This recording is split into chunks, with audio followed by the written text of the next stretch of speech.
మహిళలు మహారాణులు ఆకాశంలో సగం అవనిలో సగం అయినటువంటి మహిళలందరికీ కూడా మహిళా దినోత్సవ శుభాకాంక్షలు. మనము ఈ రాక్షస ప్రభుత్వాన్ని, ఈ రాష్ట్రానికి పట్టినటువంటి శనిని, ఈ రాష్ట్రానికి పట్టినటువంటి పీడని, ఈ రాష్ట్రాన్ని పరిపాలిస్తున్నటువంటి రాక్షసుని మనం తరిమి కొట్టాలంటే ఈ రాష్ట్రాభివృద్ధి కోసం, ఈ రాష్ట్రాన్ని పునర్నిర్మాణం కోసం ఈ రోజున సుపరిపాలన అందించడానికి సమభావన కలిగినటువంటి మన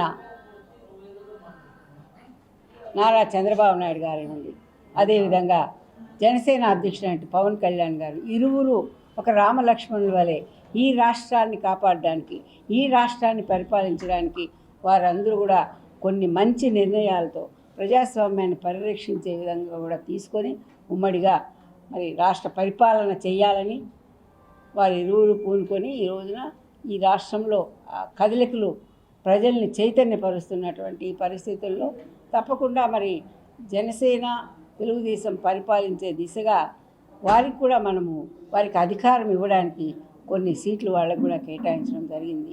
దానిలో భాగంగా దాదాపు 24 అసెంబ్లీ సీట్లను జనసేన నాయకులకి ఇవ్వడం జరిగింది.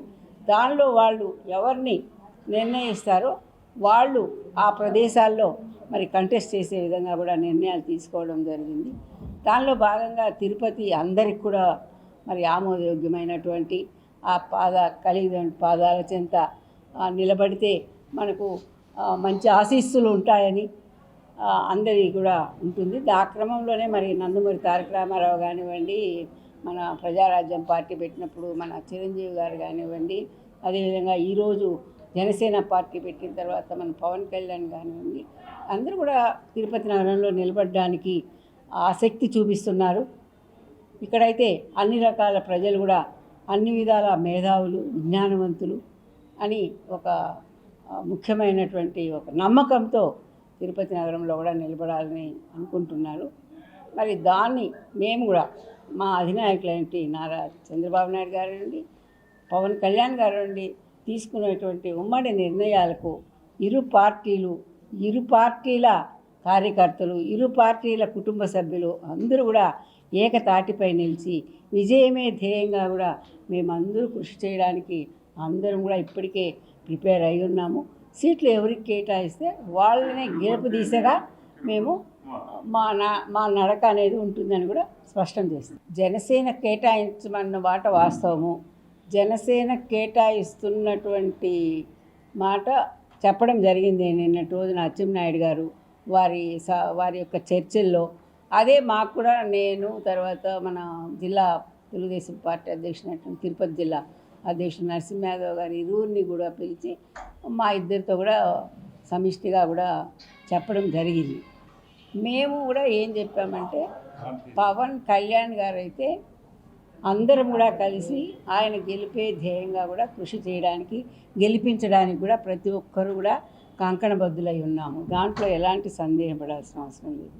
పోతే తెలుగుదేశం పార్టీ తరఫున 5 సంవత్సరాల అధికారంలోనూ 5 సంవత్సరాల ప్రతిపక్షంలోనూ ఉంటూ తెలుగుదేశం పార్టీని బలోపేతం చేసుకుంటూ ప్రజలకు చేరువుగా, ప్రజాస్వామ్యంలో ప్రజలకు చేరువుగా వాళ్ళు ఏదైతే మరి పరిపాలన కోరుకుంటున్నారో తెలుగుదేశం పార్టీ తరఫున వారు పొందినటువంటి సంక్షేమ కార్యక్రమాలు కానివ్వండి, అభివృద్ధి కార్యక్రమాలకు కానివ్వండి, మనము వారికి అందించడానికి మరి చేదోడు వాదోడుగా ఉండి ఈ 5 సంవత్సరాలు కూడా నిరంతరం ప్రజల్లోనే ఉంటూ వారికి సేవలు అందిస్తూ ఉన్నటువంటి నేను అందరికీ తెలిసిన విషయమే. నేను మరి గత 5 సంవత్సరాలుగా కూడా ప్రతిపక్షంలో ఉన్నాను.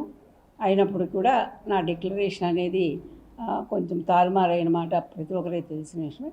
అటువంటి పరిస్థితుల్లో నేను అప్పటి నుంచి ఇప్పటికి కూడా అదే స్థాయిలో ప్రజలకు అందుబాటులో ఉంటూ అదే స్థాయిలో సేవలు అందిస్తూ మరి నేను నెంబర్ 1 స్థానంలో ఉన్నాననేది 100% నిజం. ఏ కార్యక్రమం చేపట్టినా తెలుగుదేశం పార్టీ బలోపేతానికి ఎక్కడే కానీ చిన్న రిమార్క్ లేకుండా, చిన్న మరి తప్పిదం చేయకుండా కూడా నేను 5 సంవత్సరాలు కూడా కొనసాగిస్తూనే వచ్చాను. ఆ క్రమంలో తప్పకుండా నాకే తెలుగుదేశం పార్టీ టికెట్ ఇస్తారని కూడా నేను ఆశిస్తున్నాను. తప్పకుండా కూడా చంద్రబాబు నాయుడు గారు కూడా అదే ఇదితో ఉన్నారు. కానీ పవన్ కళ్యాణ్ గారు ఇక్కడ నిలబడితే అనేది ఒక ఇంకా అది తేలని విషయము. అది తేలిన తర్వాత ఎవరు అభ్యర్థి తిరుపతికి అనేది 100% ప్రకటించబడుతుంది. ఇంకా కూడా ఎవరి పేరు కూడా ప్రకటితమైతే జరగలేదు. పవన్ కళ్యాణ్ గారే నిలబడాలని కూడా 99% ఉంది. ఈరోజు అంటే నా ఆలోచన, ఈరోజు పవన్ కళ్యాణ్ గారు జనసేన టికెట్ ఇస్తారండి, గ్లాసు గుర్తు వస్తుంది, కమలం వస్తుందండి, ఎంపీ అభ్యర్థి బీజేపీ కమలం వస్తుందండి. 40 సంవత్సరాలుగా ఈ తిరుపతి నగరంలోనే ఎన్టీఆర్ గారు నిలబడి తెలుగుదేశం పార్టీని స్థాపించి చేసినటువంటి ఈ తిరుపతి నగరంలో ఒక సైకిల్ గుర్తు లేకుండా మొట్టమొదటిసారిగా లేకుండా పోతుందేమో సింబల్ అనేది మా అందరి ఆవేదన కూడా అది. కాబట్టి అలాంటి పరిస్థితి రాకూడదని కూడా మేము కోరుకుంటున్నాము.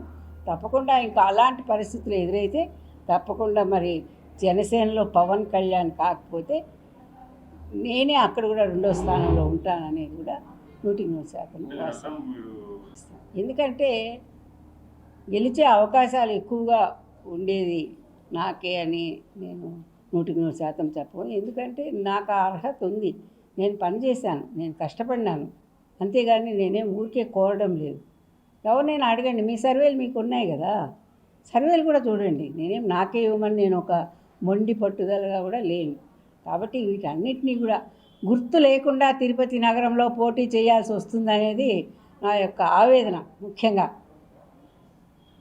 కాబట్టి మరి ఆ దేవుడు ఏమి నిర్ణయించాడో, అధినాయకులు ఏమి నిర్ణయిస్తారో నేను ఎప్పుడు కూడా మరి దానికి వారు ఇచ్చిన పనిని 100% సక్రమంగా చేయడానికే నేను పార్టీలో ఉన్నాను. సేవ చేయడమే నా ఆకాంక్ష. కాబట్టి ఆ విధంగానే ఉంటుంది ఫ్యూచర్లో కూడా, భవిష్యత్తు కూడా. దాంట్లో ఎలాంటి సందేహం అయితే అవసరం లేదు. మరి కార్యకర్తలు, నాయకులు అంతా కూడా నా వెంట నడుస్తున్నారు, నా వెంట నడుస్తారు కూడా రేపు కూడా, ఎలాంటి పొరపచ్చాలు లేకుండా. కానీ నేను కోరేది అధినాయకుల్ని కరెక్ట్ నిర్ణయం తీసుకోవాల్సిందే నేను కోరుతున్నాను. మరిన్ని వీడియోస్ కోసం ఛానల్ ని సబ్స్క్రైబ్ చేయండి, లేటెస్ట్ అప్డేట్స్ కోసం వాట్సాప్ ఛానల్ ని ఫాలో చేయండి, అండ్ లింక్ డిస్క్రిప్షన్ లో ఉంది.